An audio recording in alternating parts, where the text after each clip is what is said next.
It's time for the Alien Conspiracy Podcast. We are your hosts, Agent ETA, Agent Ether, Agent Kruger, and Agent Anderson. Come along as we examine UFO sightings, conspiracies, and all things strange. You can follow the show on Twitter at AlienConPod. We also have an email address, alienconpod@protonmail.com. We would love to hear from you. And don't forget to check us out on Facebook, Discord, and Reddit. Links in the description. This week's episode, The Robert Taylor Incident. Also known as the Livingston Incident or the Dechmont Woods Encounter. It's spelled Dechmont, and I kind of want to do that like a Dechmont, like kind of like a French kind of a deal, but... Watch your language. Well, I mean, that's more so how they pronounce it in Scotland. Yeah. Dech. But I heard somebody else saying more so, yeah. Dechmont, so I guess if we say Dechmont, that's probably easier to say anyways. Yes, Agent Ether. Oh, you got a mind boggle for us. you were very insistent. Well, I wasn't insistent. I just thought that it was a. I just thought that it was a good topic. Anyways, before we get to the mind boggle, I'd just like to say thanks and shout out to Foxy R from Discord who suggested this week's topic. And I had heard about it before. I've read about this one before. I just forgot the fella's name. But when I started looking into the case again, I said to myself, oh yeah, I remember this. All right, anyway, so let me hit the music and you're going to do the intro? Strange events, bizarre, whatever. No. You're not? Okay, fine, I'll do that. I don't know the whole thing. Oh, it's super hard. Okay, here we go. Strange events, bizarre facts, the unbelievable revealed. This is the mind boggle of the week. Perfectly balanced big giant rocks? All right. Oh, I'm holding back. I'm holding back. Okay. Thank you for that exciting intro, Agent Anderson. You're welcome. Have you guys heard of these Logan stones? That sounds familiar. I thought maybe Agent ETA would know about them. We actually went up to Truckee, and I was really excited because it's kind of a little tourist trap. And up like the top of the hill next to... what was it? Some sort of veteran center. There was this rocking or Logan stone. And Logan may have roots in the Danish word meaning to wag the tail, which I thought was kind of funny. Huh. Yeah, they're like, well, maybe it's English and it means to rock, but I like wag the tail better. So as Agent Anderson said, they're big, heavy boulders, and they can be moved back and forth with a small amount of pressure or force, but they do not shift. So I thought they were kind of cool. The largest, well, one of the largest is Runkensten, and it's in between Copenhagen and Stockholm in Sweden. It's 5 meters high, 4 meters wide, 10 meters long, and it weighs, I think that says 260 tons. So for comparison... Holy shit. Yeah, so it's a big rock. For comparison, an elephant can weigh up to 7 tons, and if you push it, you apply all your muscle, you can move it about 10 centimeters. And that doesn't sound like a lot of movement, but it's a really big rock, and it weighs a lot. So the fact that you can move it at all is really cool. And the largest Logan stone weighs 475 tons. Wow. Yeah. Yeah, I'm a little bit familiar with this. I'm actually looking at pictures of it because it sounded, when you said Logan stones, I was like, oh, I know I've heard that term before. I know that yeah, so you know. I mean, these are, these are very large rocks perched precariously on top of smaller rocks, kind of, yeah, I guess, Some of them look like they've been, eroded away to this point in which they are, I don't know how that happens. I'm not an erosion specialist. I mean, there's so many types of erosion. I guess they erode like onions. There's like this spherical erosion, and they erode like they peel off, and then, it weathers down from the bottom, and then you get that fulcrum. Yeah, because some of these had, the reason why they're weathered the way they are, from what I understand, is because they had softer material surrounding it, and sometimes like the core of the body is harder than the outside. So it has eroded away to this point because of how it was how the stone was originally constructed. I guess you could say what it was originally made out of. But yeah, these things are pretty cool. I've seen these before, and like it's one of those like geological anomalies where like you're like, well, how the hell did that happen? Well, it's just an odd thing. It's one of those odd things. Like as soon as you see it, I want to go tip them, but a lot of ones they won't let you tip them because it'll, if you mess with it, people graffiti it. They literally try and move it. They get a bunch of their friends to stand on top of it, and then it shifts. And actually, the one in Truckee had been cemented into place, so that was kind of a disappointment. Oh, really? Yeah. Well, they probably did that as a reaction to somebody messing with it or something, I definitely agree that you shouldn't mess with these kind of structures and stuff because it took who knows how long it took to get to that point, how long the erosion took. But I can understand kind of the appeal, the want to do something like that. Like don't get me wrong. Every time, the appeal, the allure. Every time I see a red button, I want to hit the damn thing. Like I don't care what it does. Yes. Who gives a crap? It's a red button that needs hitting. Well, the one in Truckee, you could just touch it with your fingertip and it would rock. And local legend says the Native Americans would put like food up at top, like fish, and to dry stuff out. And that's because if animals or birds came, it would tip it and then they would go away. So they couldn't get the food. That's very interesting. I thought so too. So there's some local legends surrounding them. They only recently discovered how they were formed. And so in different places, they have different legends. And a lot of them are supernatural in origin. For example, in Cornwall, if you touch the stone 9 times at midnight, you'll turn into a witch. Oh boy! Yeah, there's a lot of association. I heard some witches have some pretty sweet powers sometimes. So yeah, I mean, I don't know. I wouldn't mind being a witch. Sounds like a good deal to me. I love how the unexplained is always just chalked up to a witch. Burn it. And finally, as long as I don't get like a big like hooked nose with like warts and stuff on it, like the like the stereotypical Disney witch or whatever. That'd be a fair trade. Yeah. If I was a witch, I want to be cute as fuck.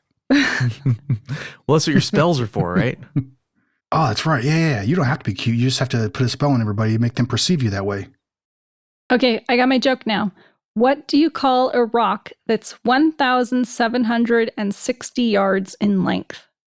Getting kind of political here, aren't we? All right, I'll play along. It's a milestone. Hardy har har. I thought it was hilarious. Crack myself up. All right. Is that your mind boggle, Agent Ether? That's my mind boggle. Today is actually April 1st. I had a really good idea for our show for an April Fool's Day show, but I didn't write it down, and I forgot what the idea was.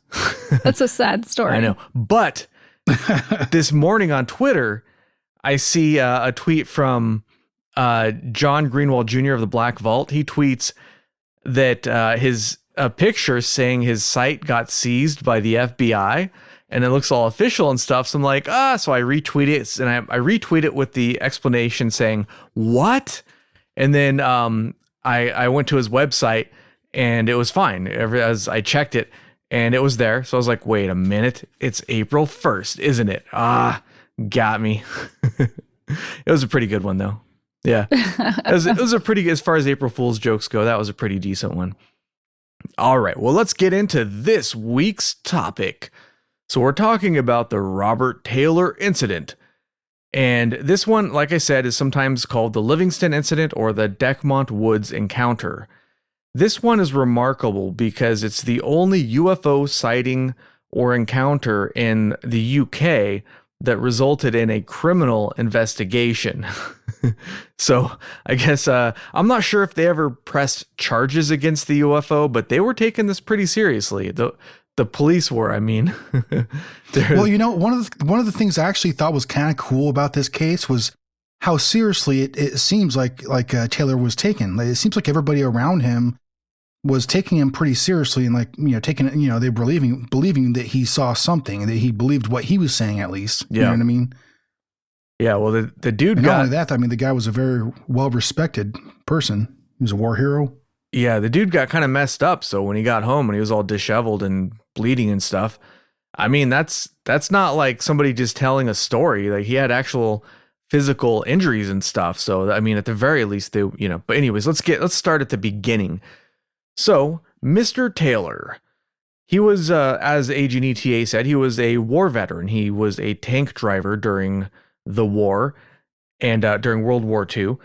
And he was, at the time of the sighting, which is in 1979, he was working as a forester and he had 16 years of experience working as a forester for the Livingston Development Corporation. And that deep experience will be important later on, perhaps, when we're discussing possible causes. So they were planning and maintaining a forest in the area near Decmont Law, which is a hill or a local landmark that everybody should be familiar with in the area, and that's in Scotland. I don't know if I said Scotland or not yet, but that's what we're talking about here, in case you're not used to the local geography. So he went out to, part of his job was checking to make sure gates were opened and closed correctly and to just keep an eye on the area, make sure the trees were growing the way they're supposed to, stuff like that. So at about 10 a.m., he took his forestry department truck out to go check on some stuff. And he lived very close to where this encounter happened. So he takes his truck out and he gets near the area and he's trying to go inspect stuff, but the truck only goes so far because we're talking about like some foresty type paths. So at some point he has to get out of the truck and continue on foot to get to where he wants to go to inspect stuff. This is during the day, right? During the day, yeah. I thought I said it was around 10 a.m. Yeah, 10. I saw different reports. Some say 10, some say 11. Either way, it's in the morning. So it's not that big of a deal, a 1 hour discrepancy, depending on what source you're finding here. But so this area is like a forest that they're planting and cultivating. It's near the M8 highway, which, according to what I could find, is one of the busier highways in all of Scotland. So it's a pretty major thoroughfare. So he, like I said, he parked his truck on the side of the road or in the road or whatever it was, and he continued on foot. And his dog was also with him, which is kind of interesting. You think that'd be a more important part of the story, but very few accounts or reports of it even mention the dog. Actually, the one thing I remember reading was that the dog, like while the event was happening, the dog was like barking furiously, but they don't say anything about the dog after. Like I'm just assuming the dog, followed Taylor home with, after the event, Yeah.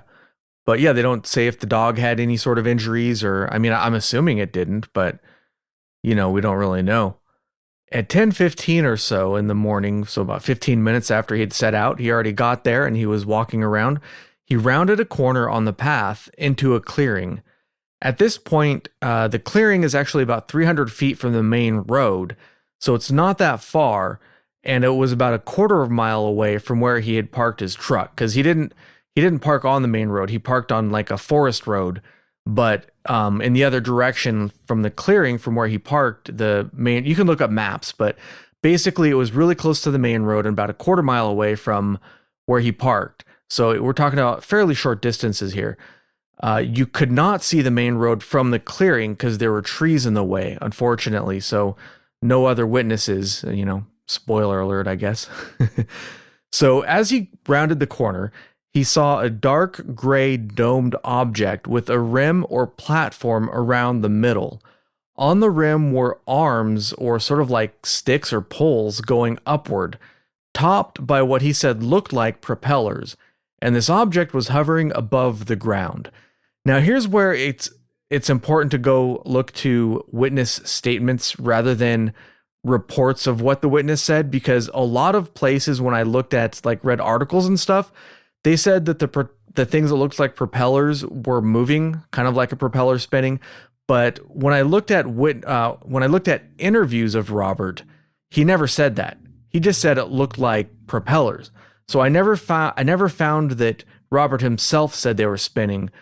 Maybe I missed that particular interview, But the way I interpret that is that that's what he said they looked like, but he didn't mean they were literally spinning propellers on top of a shaft.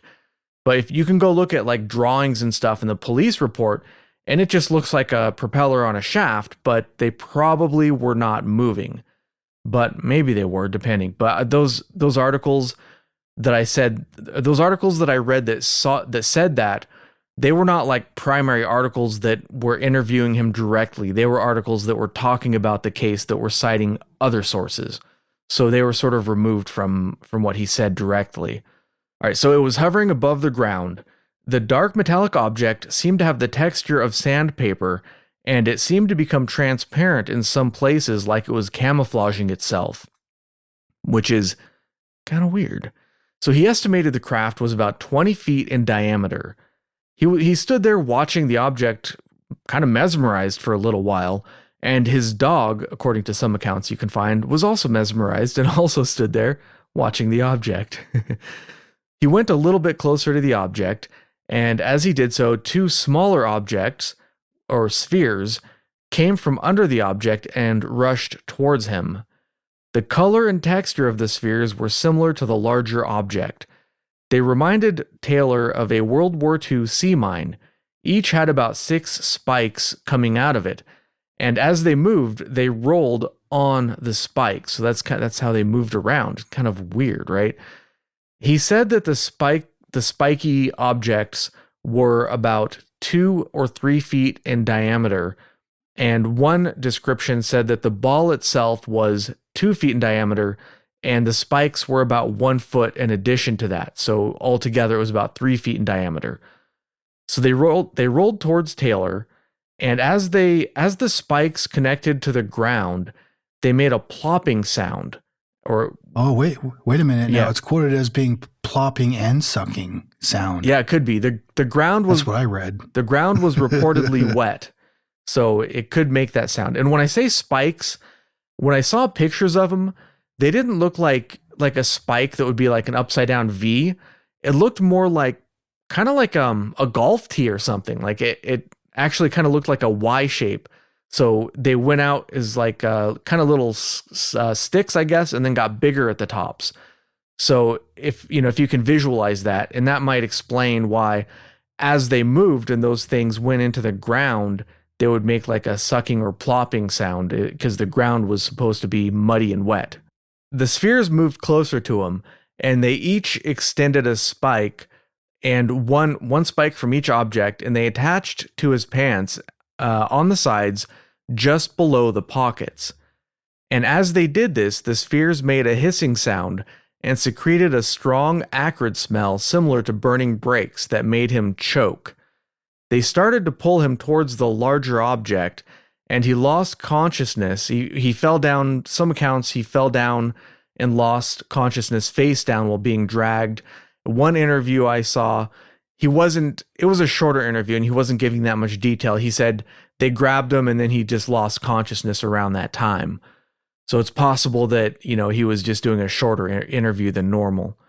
He woke up face down in the clearing near where he had lost consciousness. And there's a couple of different accounts I found of this. One account, as he woke up, he heard a swishing sound like somebody swinging a stick through the air. You used to do that when you're a kid. You'd swing a stick and it'd make like a whoosh, whoosh kind of a sound. Until my mom yelled at me. Yeah, until your parents would yell at you and Put tell that you, stick down. You're knock gonna it off. poke Yeah. your eye out. Some accounts include that, others do not. But either way, when he woke up, the clearing was empty. And it was estimated later on, the police, I'm not sure how, but they estimated he was unconscious for about 15 to 20 minutes. Now, I think that it's pretty much impossible to estimate that. If you've ever been unconscious, it could be like 3 seconds or 30 minutes. You have zero frame of reference to how long it actually was. Now here, I disagree. Okay. You know that I have an excellent sense of time. Sometimes. Most of the time, though. Okay. So I don't know. I think if I was knocked unconscious and then I woke up, I think I'd know. Okay. Well, you might. Well, I'm saying he might. He might know. Yeah, that's true. That's a good I've point. been knocked unconscious before, and yeah, you lose all grip of reality. At least for me, at least. I mean, your time is is out the window. You're like, wait a minute. All right, that was a second, right? No, you were out for 5 minutes. And then there's like the extreme. All right, I've been out for days. So it's like, it's felt like a year. After he'd woken up, his pants were torn, he was very thirsty, and he had a headache. His legs were also very sore. His throat was also sore, and he had a strange bitter taste in his mouth. This is from the account. I'm not making Sorry. this sure up. You're not. Do we read the wrong description? I will tell you that does not remind me of This this is an one time. episode of an anime I've seen. I swear it. The objects were gone, and his dog was still there, but in a state of panic. Apparently his dog was, barking and running around and being crazy and probably very upset. He tried to talk to the dog, but found that his voice was gone. He could not stand, so he crawled back to the truck. He tried the radio to contact headquarters, but he still could not speak, so he was unable to contact them. And I would just like, at this point, he tried to drive the truck home, but he reversed it into a ditch where it got stuck. Now, a lot of sources that I found actually say that the car would not start. And that's a lot more interesting of a story, because you think, oh man, maybe it interfered with the electronics, because a lot of UFO cases, cars will stop working temporarily and that kind of a thing. But in this case, I actually saw him in an interview on a video. Specifically, he said that he tried to back the car up and he got it stuck in a ditch. So that's probably what happened, since that's what he said. And like a lot of this, you got to be careful with this case, because it's one of the bigger cases, especially in the UK. It's pretty big over there. So the more you read about it, the more you start finding discrepancies between different media outlets or different reports. And some of them seem like they're exaggerating or sensationalizing some of the details. So it's just something to be aware of if you go and read up on this one yourself. So he got out of the truck that he had gotten stuck in the ditch, and he was still sort of couldn't walk. So he said he crawled for about 100 meters, and then he was able to sort of, kind of shamble through the woods. He took a shortcut through the forest and the fields, and it was about a mile to get home. He got home at around 12:30 or 11:30, depending on what account you're finding, what source you're looking at. And either way, you have some lost time there, probably more than 20 minutes. But he didn't take his car. He walked home? Yeah, but it was about probably a 20-minute. Well, I guess if you a normal walk, it would be 25 minutes for a mile. But if it's through the woods and he's crawling and climbing, I suppose that could take significantly longer. So that is a good point. Yeah. But there is still some wiggle room in there for who knows what, some shenanigans. Although I didn't see any accounts of, hypnotic regression, and I did not see any accounts of him saying that he remembered seeing any sort of beings or he was brought aboard any sort of ship. So as far as we know, he was just knocked unconscious by the spheres, or, maybe by some sort of gas that they were letting out. We don't know for sure if he was like abducted or if he was just assaulted right there in the woods. So when he got home, his wife saw that he was covered in mud and his clothes were ripped. And she said that he stood there and he looked sort of like dazed, as if he didn't really know what was going on. She was obviously alarmed by his appearance and asked him what was the matter. He said that a spaceship had assaulted him. And his wife said to herself or whatever, there's an interview, you can go see her in an interview. And she said, well, there's no such thing as spaceships, I don't really have a Scottish accent, but she said, so I called the police because, she thought that he'd been beaten up or something and he was discombobulated and he didn't know what was going on, which, it seems like he didn't. So she went to go call the cops, but he said not to call the police at first, and instead wanted her to call the doctor, the family doctor, and his boss. So they both came out to the house and he told the story. The doctor took a look at him, and Malcolm Drummond. Yeah, was his name. That's That's probably the most Scottish name I've ever heard in my entire life. It's a strong name. It's a powerful name. Yeah, it is. Yeah, for sure. I feel like James Bond should be named Malcolm Drummond, you know? Maybe a sidekick. I don't know. Well, maybe Malcolm Drummond could be like a second rate. Yeah. James Bond's a little more abrupt and to the point, a little more powerful. You know? Yeah. Maybe Malcolm is 009 or something. Who knows?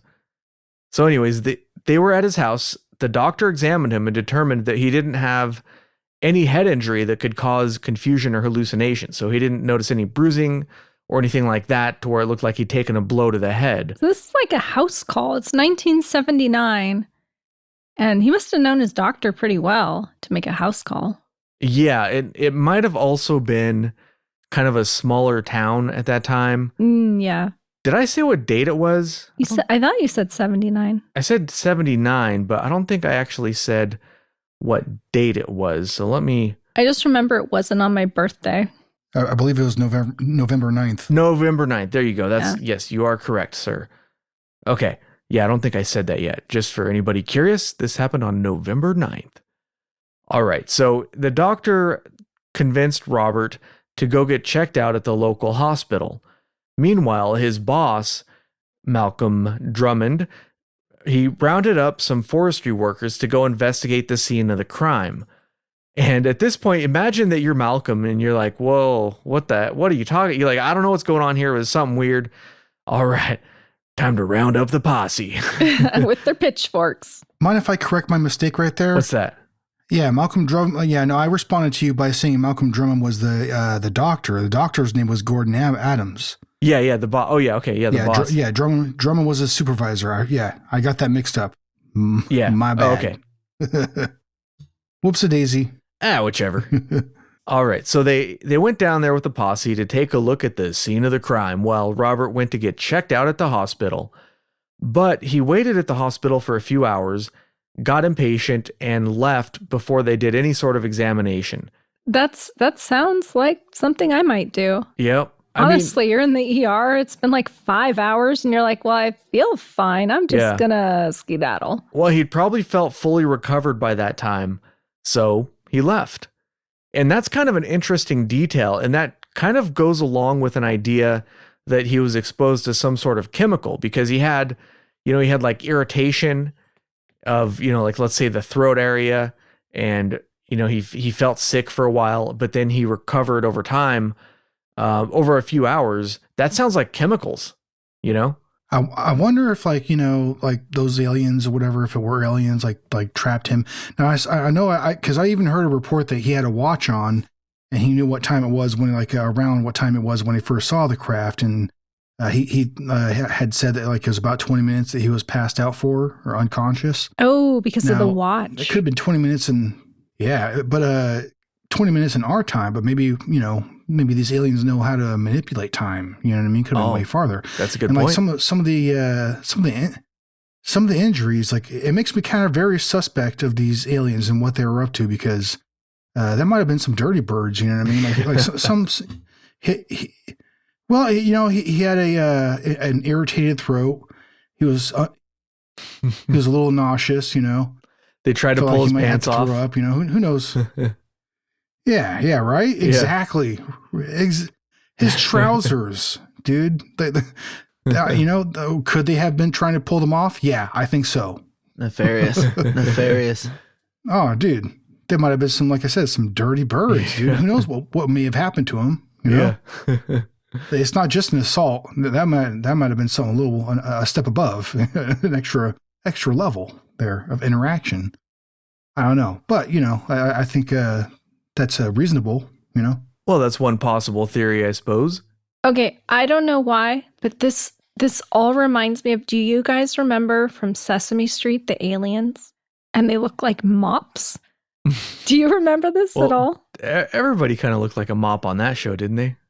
Vaguely, and they said yep. They said yep. Oh yeah, okay. That does sound very familiar. I remember those guys. Oh my gosh, I watch Sesame Street constantly. That was my thing. Maybe it was those guys. Yeah. Exactly. I was more of a Ren and Stimpy kid myself. Right. This was earlier. This was like in the early 80s. Yeah, I was a little older by the time Ren and Stimpy came out, but I remember that being like my favorite cartoon when I was a kid. Where were we? Did I mention? So he had, oh yeah, I think I skipped that Robert had symptoms. It looked like he was in a state of shock, and he had cuts on his leg and scrapes on his chin. I think I might have skipped that one. But anyways, that was, the doctor investigated him, and that's what the doctor found, that he did have some physical stuff, and he appeared to be in a state of shock. All right, so so his boss went to the clearing, and what they found there were 2 sets of tracks and 40 holes in the ground. And somebody that day took pictures, and somebody the next day took pictures, probably the police the next day. And believe it or not, you can actually find these photographs online. Maybe not all of them. You can definitely find photographs of these tracks and of the holes, which is pretty cool because, it's not one of these things like the hand on the dashboard for the Cash Landrum sighting where, well, nobody thought to take a picture, so maybe it's something, maybe it's not. It could mean something, but we don't know. In this case, you can actually go look at it for yourself, which is pretty cool. But anyways, the tracks were about 8 feet long and looked like they had been made by like a tractor or a bulldozer or something, like a machine that has like tank tread kind of a thing on it. And they were sort of like ladder-like in appearance. The rungs of the ladder were about 1 inch wide and about 1 inch deep and about 1 foot long.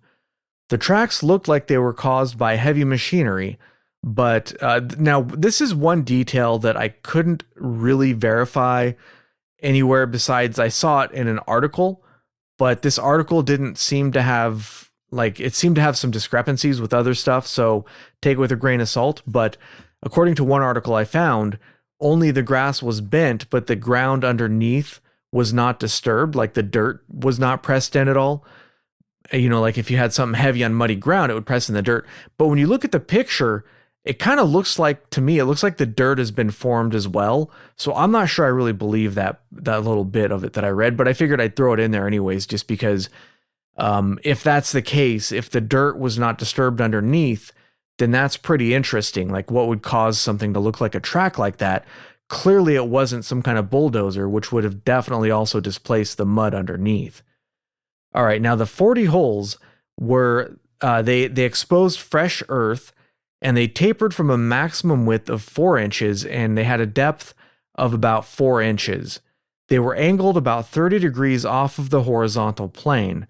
And the holes, the angle was not random. So if you had all of them in a row, they would all be angled the same way. So it looked like you could track whatever was leaving these holes, you could track their direction. And if you look at where the holes are, these holes look like they could have been caused by these spheres moving around to grab them and then coming back. You can find a police drawing of the area that shows the tracks and the holes, and it looks like the objects came from around the back and traveled forward, came together and grabbed them and went back. That's one way of interpreting it, but who knows? I mean, maybe this has nothing to do with the case and it's just a bunch of random holes that were randomly in the field, right? We don't really know.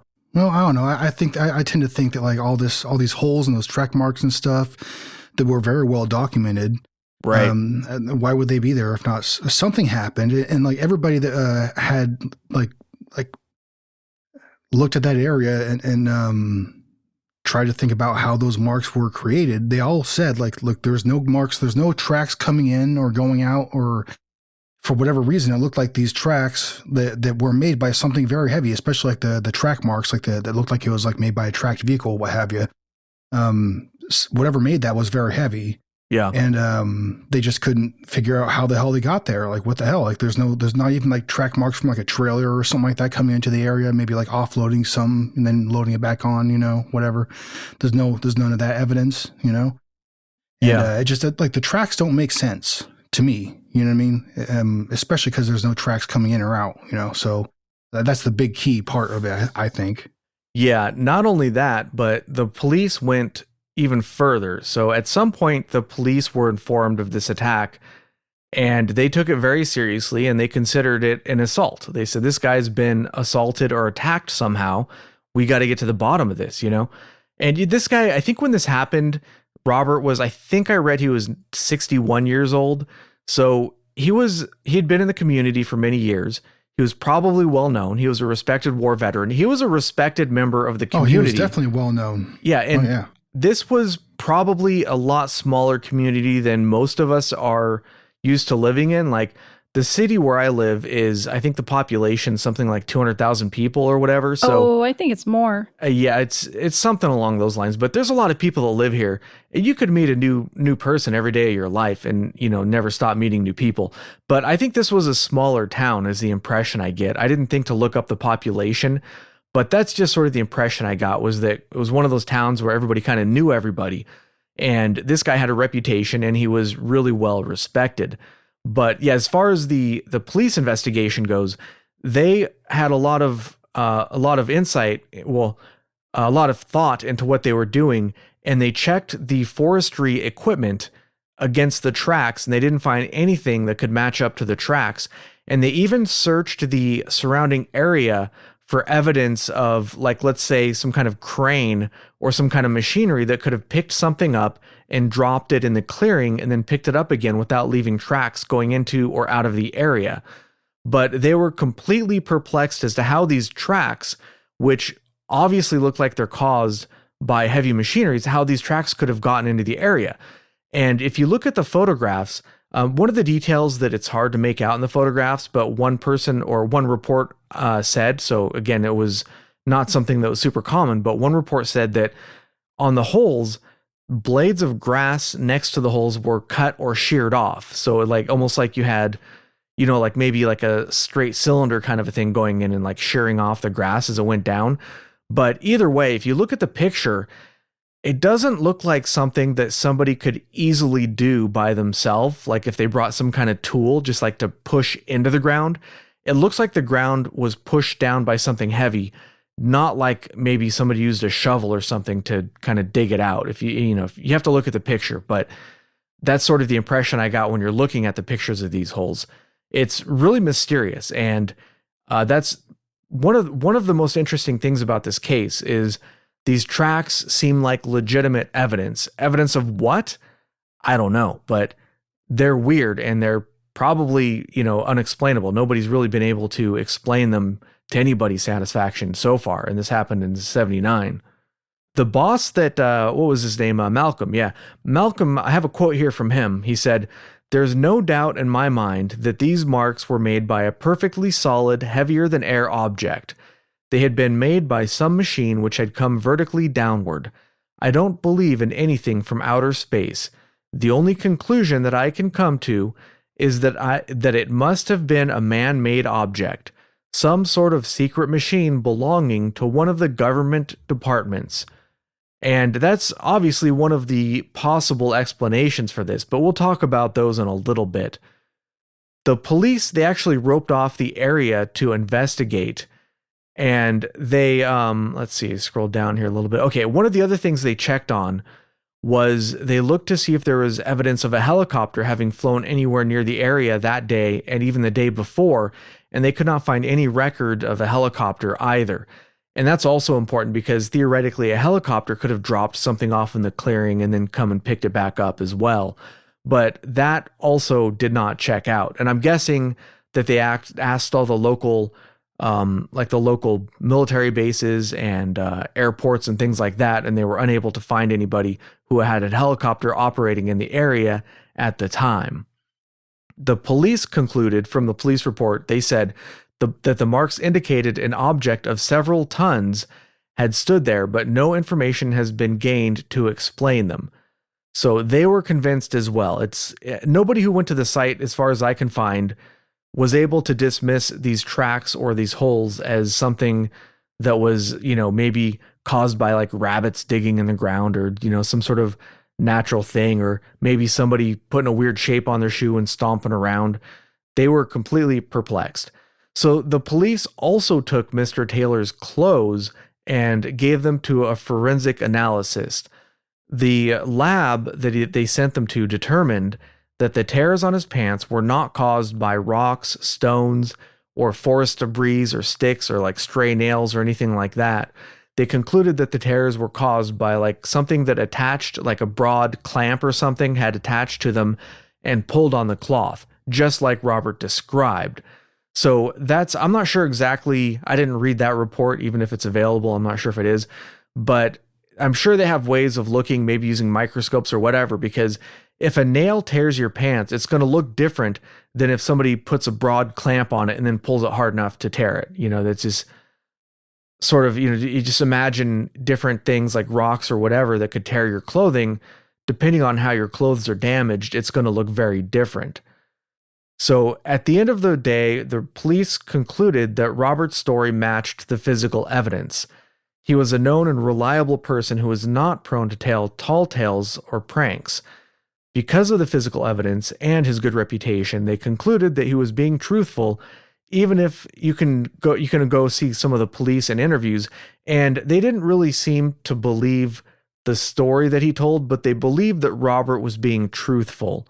So they don't think that he was lying. They think that something else happened to him and caused him to see this. What that something else is, nobody knows. The skeptics know. Oh yeah. Oh, we'll get to them.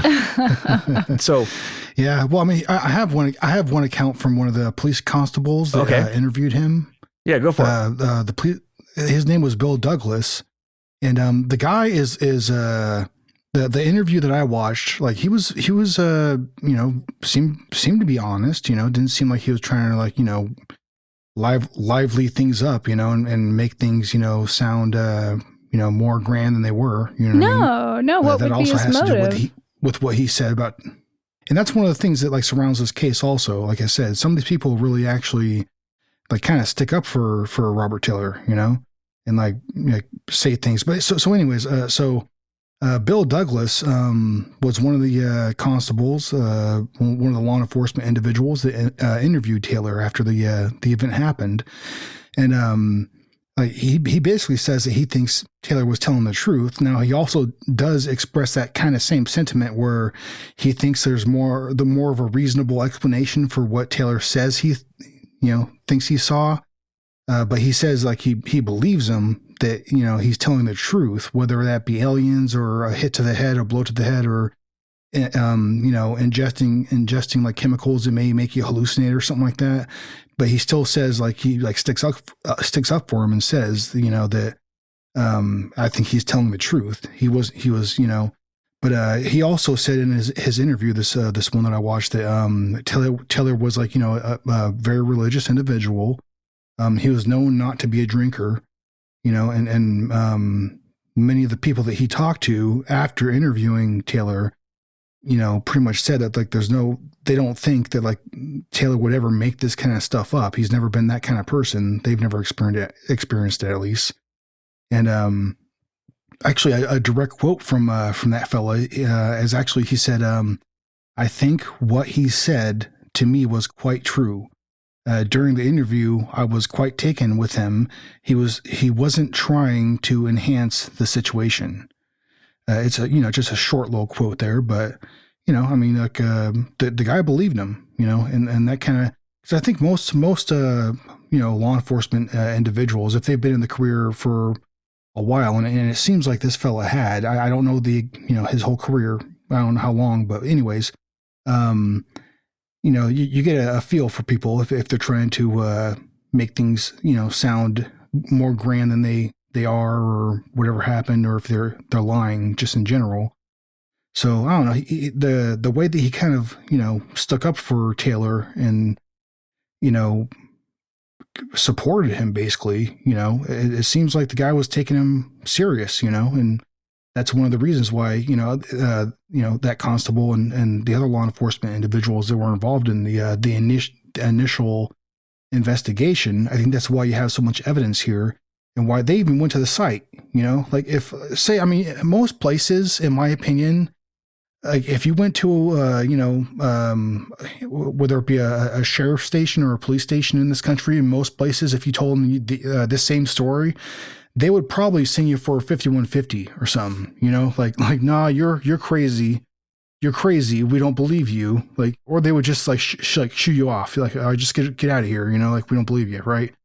So, but like these guys actually took it for real, you know, and because they thought it was an assault, because he obviously had a couple little scrapes and bruises and stuff, and like, you know, they didn't think that he did it to himself, especially because the guy had such a good reputation in his community. So like, they didn't, like, for a second it seems like they didn't think that he was lying. They probably didn't believe his story, like he had said, but they definitely didn't think he was lying. So I mean, that's one of those things that adds a lot of credibility to the story, you know. And I think that's why this story is pretty damn interesting, and it's kind of hard. It's kind of hard to write off. You know what I mean? Yeah. And you can go look at some interviews with Robert. They're videos. They're on YouTube. You can find them. And he does seem genuine, and he seems reluctant. Like he doesn't really want to tell his story. He never made any money from the story, and his story stayed the same. He didn't embellish it over time like others have. For example, in the Rendlesham story, some of those witnesses sort of, you know, embellished it over time as they got bigger and bigger TV spots, you know, like Unsolved Mysteries or something. The story became more interesting over time. This story did not become more interesting over time. It stayed the same over time. Well, it was already so interesting. That's true. Yeah. Well, up until his death in 2007, you know, he kept the same story. He never really diverted from it. Like, you'll hear different accounts according to like what source, like what like a reporter or whatever wrote the article you're looking at, or like, but the interviews I think are the best ones to look at, you know, because that's directly from his mouth. And like some of those other interviews, like I said, the one that I watched from that constable, Bill Douglas, you know, it's straight from the horse's mouth. You know what I mean? From people that were there right when it happened, you know, and it seems pretty genuine, the accounts that you hear in those interviews. You know what I mean? Yeah. So, to me, that gives the story a lot of strength. And for how he has conducted himself too, it all signs point to a legitimate victim, in, you know, like somebody who doesn't want to seek, you know, vast attention, but also not shed light on, you know, what happened. So it's definitely. It sucks to be in that situation when that moment just happens to some, you know, unknowing individual. Like, how do you go through life, you know, trying to prove that happened? Whether, I mean, to be honest, it'd be a mix for me. It'd be like, yeah, I want to tell people what happened, but at the same time, you're not really advertising. You know, you don't really want to go around and say like, yeah, I was probed by something. You know, I woke up and clothes were off and, you know, shit got wild. My asshole felt loose. My mouth was raw, and my throat felt all. And him being in a logging town too. I mean, it's going to be like, as soon as he starts saying, I had a bitter taste in my mouth, you know, it was, my head was a mess. I specifically chose my words when describing the case using the word spheres instead of balls. Because another way you could describe the case would be that I saw this machine and two really smelly balls dropped out from under it and came at me. And they grabbed me and pulled my pants off. Yeah. Before I knew it, I smelled like those stinky balls. Maybe they really did pull his pants off. Like, maybe he didn't pass out. Like, he was just trying to save face. You know what I mean? I'm just going to quietly sit over here passing judgment. I was attacked by smelly balls. All right, I'll probably edit this stuff out. I don't know. You really should. No. Give some people who come to the live show something to look forward to, right? Or not. Depending, yeah. All right. So that's the basic story, and it's pretty straightforward. The physical evidence matches his story, which doesn't necessarily mean it wasn't a hoax, but if it was a hoax, it was an incredibly well done hoax. Let's get into some of the explanations of the case. You mean the skeptical explanations? Sure. May I bring up one more point though? What's that? Because there actually is like other witnesses the same day from the same area that claimed to see something, you know, that could be described as a UFO encounter, I guess. Well, not encounter, but they were a UFO witness. So what I'm talking about is a woman that was from around the same area. Her name was Barbara Gerard. Sounds I think right. It's Gerard. Did she give an interview? I think Anyways, I saw this. Are you guys interview. familiar with this? Yes. No, actually, I didn't come across this one. Oh, she was peeling potatoes at her kitchen sink. That Anyways, wasn't too I'll stop. bad. Peeling. Are you serious? Was she really peeling potatoes? Yeah. Yeah. No. Come on now. No, I'm not trying to make a joke about that. Okay. All right. No, hey, that's by her own account. Okay. In the interview. I'm believing you over here. Okay, I'm not making that up. All right. So, anyways, she stated that she looked out her the window of her kitchen, and she saw a bright orange light, like that was hovering like for a couple seconds, and then started moving. It was I think she said it was from the west of her. Anyways, is where it started, and then moving in like a large arc across the sky. Moving east, I believe, it went to like a 90-degree point from her, and then she saw another light coming over the same trajectory, like covering the exact same area of sky. Looked the exact same, and it went to that same 90-degree position, went out of her field of view, and then a third one came. And that was the last one. It was 3, but she actually ended up calling like that police station. And I don't know the name of that police station right there, but the one that was involved in the investigation for Taylor there, Robert Taylor. And, was it Scotland Yard? Basically, like was saying that was terrible. No, it wasn't Scotland Yard. No, it was Livingston, West Lothian, whatever hell, Scotland. But anyways, freaking to basically she was trying to support his story by saying, "Hey, I saw something really freaking weird too that might have been a UFO." You know what I mean? Mm-hmm. And I think it's interesting because like herself, like she said, like now obviously her account is very different than Robert Taylor's.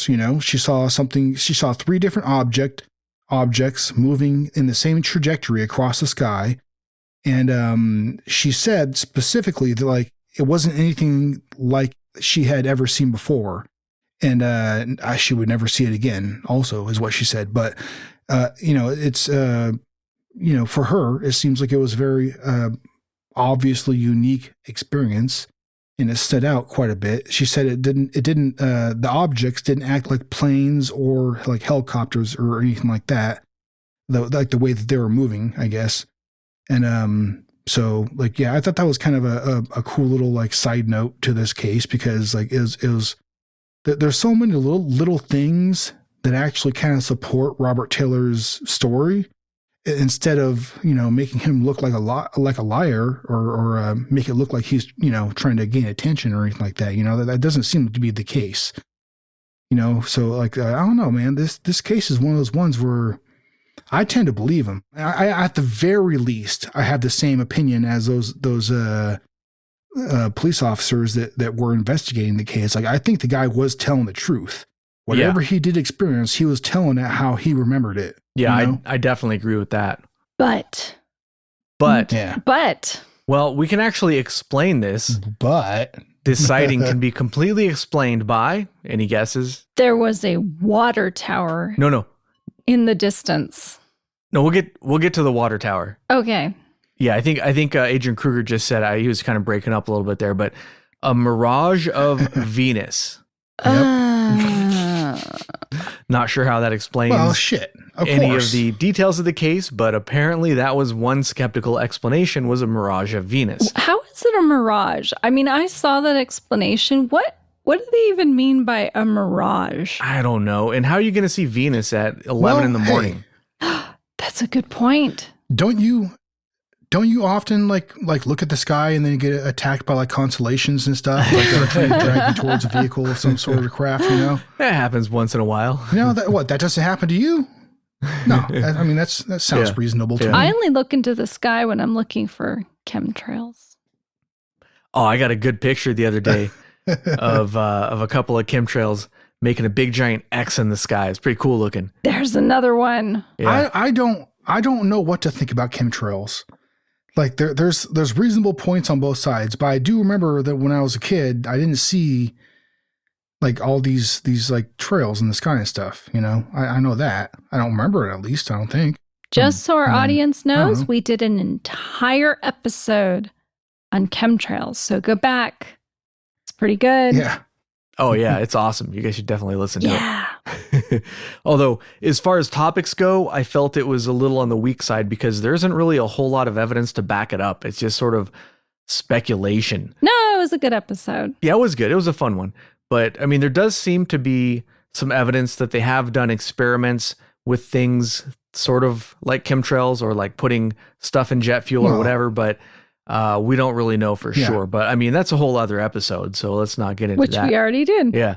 All right. So, second explanation, and this one actually is somewhat plausible, is that he had a mini stroke or some kind of epileptic fit. And the reason why this one is somewhat plausible is because these things can cause hallucinations. They can cause you to smell things that aren't there, and they can cause you to have the symptoms that he had, basically. You know, how he fell unconscious and he wasn't feeling good and that kind of stuff. It doesn't really make sense though, because people who have epileptic fits tend to have more than just one. It's generally not something like an epileptic seizure or something.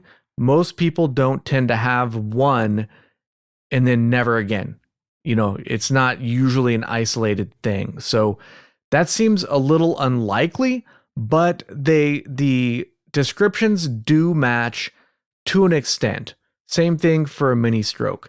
But the one thing that those two do not explain are the tears to his clothing, which even if he was thrashing around on the ground, the police investigators said that those tears could not have been caused by rocks or sticks or whatever. So it was caused by, you know, basically something mechanical pulling at his pants. So a stroke or an epileptic seizure could not cause that damage to his pants. So that's one piece of evidence that does not fit in with it. This whole thing reminds me of that modern Sherlock episode, The Hound of the Baskervilles, where it turns out to be a chemical agent all along that causes hallucinations. So that's another explanation, which I think nobody thought of, was that the chemical agent itself, maybe that he was exposed to, caused some sort of hallucinogenic episode. Oh yeah, that's definitely one of the explanations that people have thought of, but I don't know if the police considered that at the time, that it could have been some kind of chemical. And probably because there was no traces or evidence of anything unusual as far as like chemicals go, and, you know, no residues or anything that they discovered in the clearing. And if it was some sort of like, let's say somebody dumped a barrel of chemicals that they shouldn't have, then there should still be some sort of trace or some sort of residue of those chemicals there, right? You would imagine. I don't know. But yeah, so the next one is that a mirage of Venus or some other type mirage actually triggered a stroke or epileptic fit. Happens all the damn Yeah. time, I So, tell you. One of the skeptics combined those two ideas, saying one somehow caused the other. Because, yeah, epilepsy is triggered by seeing Venus. Sure, why not? It's like being a weak sauce werewolf. Instead of turning into a werewolf, you just have you're a seizure. the shittiest werewolf ever. Yeah, seriously. Man, oh my god. that would suck. Another skeptical explanation is ball lightning. Because why not? You got to throw the ball lightning in there, right? Swamp gas. Use something that is almost never been observed and we know almost nothing about, and use that as an explanation to explain a UFO sighting. Because why not? My mother swears she saw ball lightning in Texas. And it's actually a pretty cool story, and it's not that long. So why don't you go ahead and tell us, Agent Ether, since That's you're mentioning the it? whole story. Yeah, but it wasn't just ball lightning. Wasn't it slow ball lightning? No, she just saw ball lightning. Was it on the ground? No, it was just across the sky. She said. So when it crossed the sky. Yeah, and she said the thing is nobody believed her. Like at the time, I guess it wasn't really a thing, and so she would tell people, and they were just very skeptical that that's what she had seen. And then years later, she saw something, I think, online, and she's like, yes, that's exactly what I saw. There are some really weird natural phenomenon. Like, for example, the Hessdalen lights that we did an episode on are almost certainly a natural phenomenon. And there's also something, I don't think we've talked about it, maybe we've mentioned it, called sprites. Sprites, it's like lightning that goes upwards from clouds in the high part of the atmosphere. And it happens really fast, like really quickly, and they're really hard to catch on camera. And airline pilots would report those sometimes, but they would be treated like they were talking about, UFOs or ghosts or something. So people stopped reporting it, even though they were seeing it, until years later when they actually were able to capture it on camera and say, "Oh, I guess this is real after all." It's kind of unfortunate that, if some people weren't so close-minded, maybe discovery of certain things would be a little bit faster and a little smoother. If people would take some of this stuff more seriously, but just because somebody reports something doesn't mean it has to be, like a ghost or a UFO or something.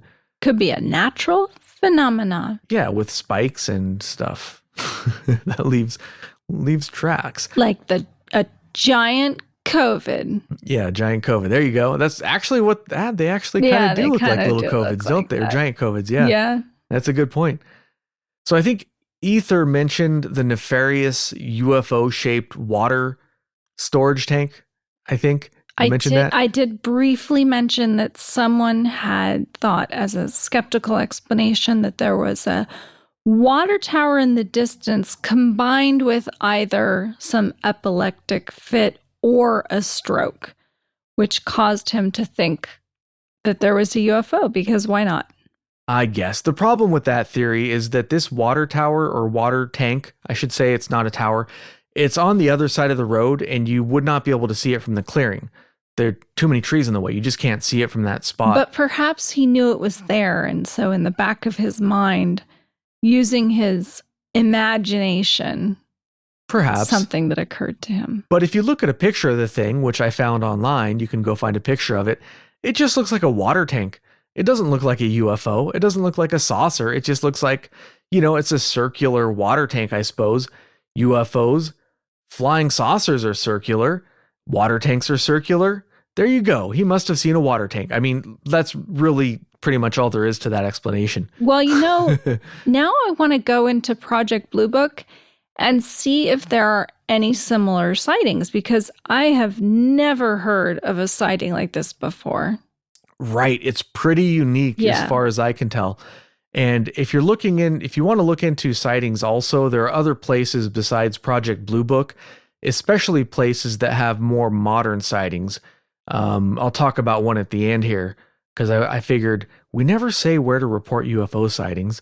It might be nice for people to know that in case they actually see something, right? It's all MUFON. No, I don't actually. Well, we'll get to that later. Okay. But, okay. So we talked about, we mentioned that it was some sort of hallucinogen or chemical poisoning. Now, the hallucinogen angle, a lot of people say that it could have been like belladonna or some kind of berry that has a hallucinogenic property or whatever. But the reason why this is pretty stupid is because, like I mentioned earlier, this guy had a ton, like 16 years of experience in this area. He knew the area. He knew what plants were. He's not going to just go around chowing down on random plants willy-nilly. He would have known what to eat and what not to eat. And he lived so close that he probably would have just had a sandwich at home instead of foraging in the forest, right? I don't know. I had a sudden thought. What's that? Mushrooms. Yeah, but again, he would know which ones to eat and which ones not to eat. That's my entire point. Oh, I see. Mushrooms. Maybe he ate the right kind of mushrooms. That's right. That's what I'm saying. But he doesn't seem like the kind of guy to do that. And he was like, 60? Yeah. I don't know. I'm doing the math. He's around during the 60s. Yeah. It's a big maybe. It's possible, I suppose. As far as I know, there's never been a case of somebody overdosing on psilocybin.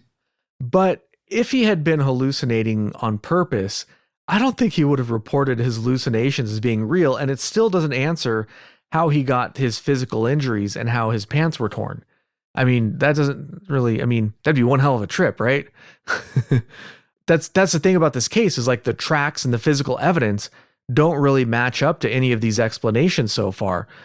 And a chemical poisoning by itself would cause hallucinations, but would not give you those the physical evidence.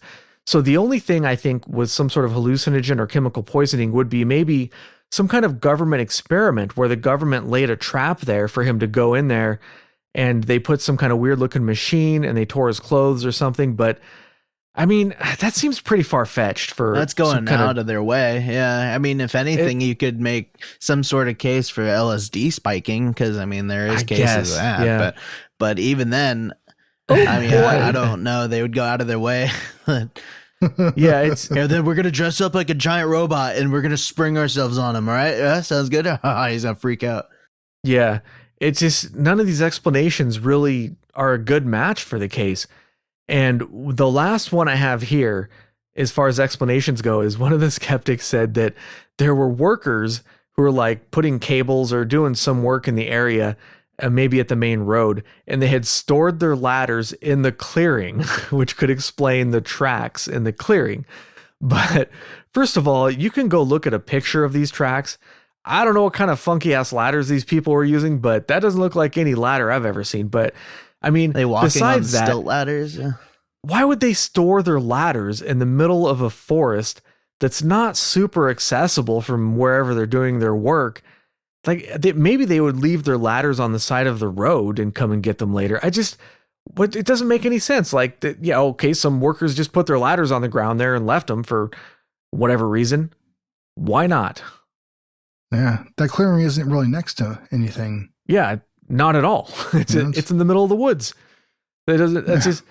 It's completely absurd, that explanation, as are the other ones, most of them. So that doesn't leave us with a whole lot to go on. I mean, extra dimensional craft, alien craft. I don't know. I mean, there was that corroborating UFO sighting, which I did not come across that in my readings, but that's one thing I was trying to look at, is to see if there were other UFO sightings in the area that, might go along with this. I was not able to find anything, so I'm glad you found that one. That's really interesting.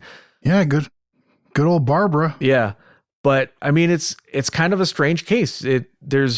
For me, it's like, it's hard to say that it was aliens or something, but it seems like something definitely strange definitely happened here. But what was it? I don't know. hell if I don't. It's not, it's not hard for me at all to say it was aliens.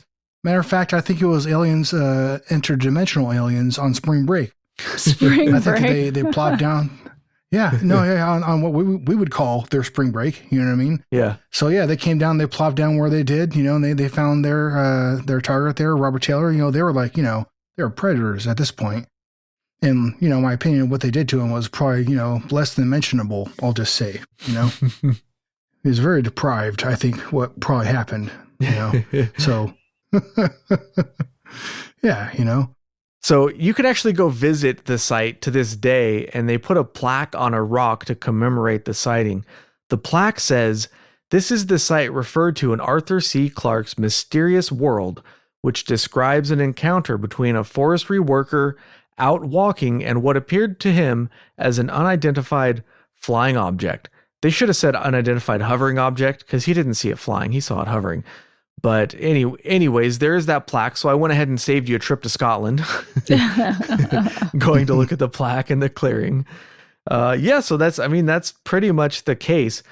It's kind of weird. One of the really interesting things mentioned was that the object looked like it was trying to camouflage, like it was translucent in some parts. And that could actually explain why there weren't a whole lot of people or anybody really reporting it hovering down to the area or hovering up from the area, because that road is like 300 feet from the clearing. That's kind of far, but it's close enough to where a 20-foot object hovering up out of the woods, you might see that and think, what in the heck is that? Or whatever they say in Scotland, Mm-hmm. like people might notice that. But if it had some kind of camouflage, that could explain why nobody did see it.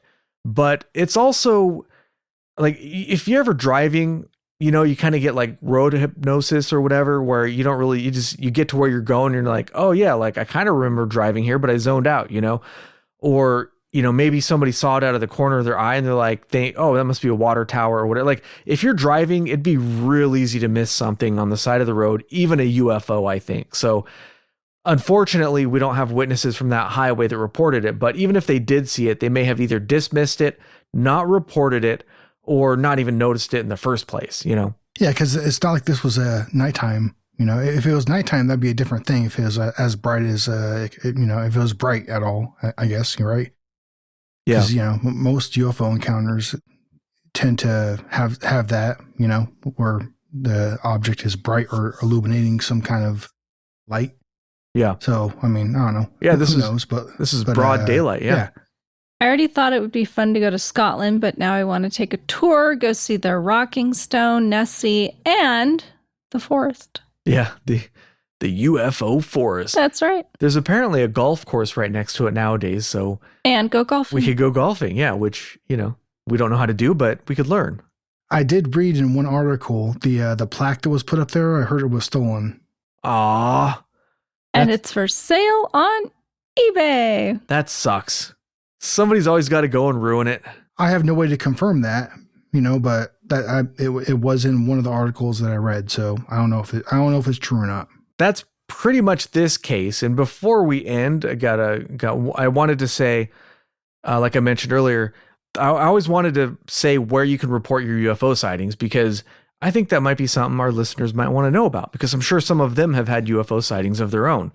So if you want to report a sighting, one of the places that most people know about is MUFON, MUFON, that I think Ether mentioned earlier.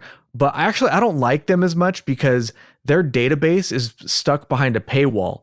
So you cannot actually go look at their reports. And I kind of feel like you're giving them your data, your report for free, and they're not making that report publicly available.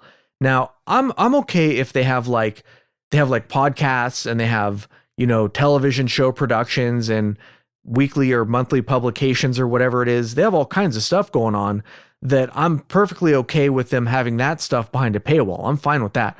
But the UFO reports that they get from just everyday people, I feel like those should not be behind a paywall. So another place, if you care about that, you may not. If you don't care, go to MUFON. It's fine. I won't hate on you. But another place where you can go report your UFO, and that report will be available to the public, is a place called NUFORC, NUFORC, short for the National UFO Reporting Center. And you can go look up the reports. They actually have a ton, and they get more of them and more of them every single day. And depending on where you live, there may be a local some sort of local organization as well. I saw a lot of, because I just Googled to see, because sometimes these organizations, they go by the wayside and they become defunct or whatever. So I just wanted to Google to make sure that NUFORC was still around. And I saw some like local, like a Canada based one and one based in the UK, and they collect reports like just for their region. So there's a bunch of them out there. And if you want one that's not one of the two I listed, then you can probably find one. All right, so that's what I had for those particular items. Before we wrap it up, does anybody got anything else to say about this case? No. Nah. And you see two strange aliens in the woods, don't become the next Deliverance. Yeah, I know, right? Yeah, man. When was that movie made? I wonder if you had just widen. seen that movie. And that sort of helped his hallucination there. All right. Well, that about wraps it up for this week's episode. Thanks for listening. If you enjoyed the show, you could really help us out by leaving us a good review wherever you listen to podcasts and suggesting the show to your friends. Keep it strange.